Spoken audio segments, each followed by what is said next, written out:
Well, I was planning to take my kid to the river to go fishing tomorrow, but I found some bad news on the boat. And the bad problem is super bad because could have been a fire hazard or something. I'm losing gas right now.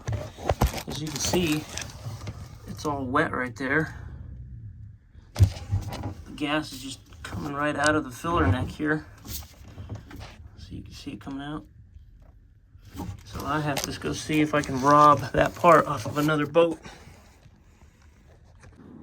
All right, this is a parts boat that I have. Hopefully I can steal this line right here, this big one.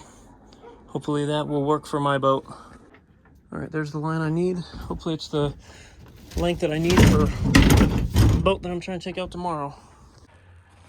Crappy part is I filled this fuel tank about 2 hours ago full until it came out of the breather. So I'm hoping that no fuel is gonna start spewing out of this thing, but I kind of have a feeling it is.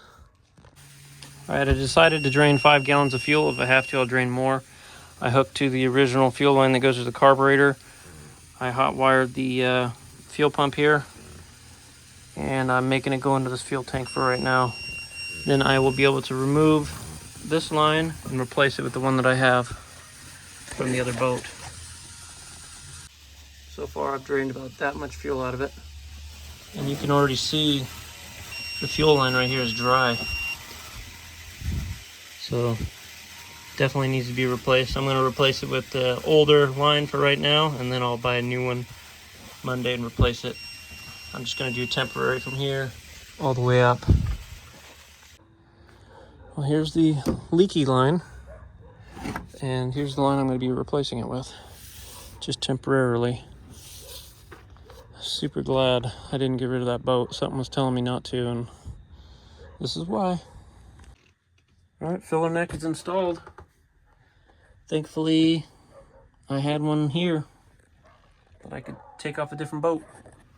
Moral of the story is, if you own a boat, if you smell something you don't normally smell, or you hear something you don't normally hear, you better find out what it is first before you go out to the water. Because when I was smelling all that fuel coming from down there, you know, the fuel vapors mixing with all this could have been catastrophic. And I'm taking my kid tomorrow, so you know that could have been even worse. And if you have to jump overboard by yourself, you know, whatever. But if you've got your kid, it's even scarier, you know. So always check your stuff.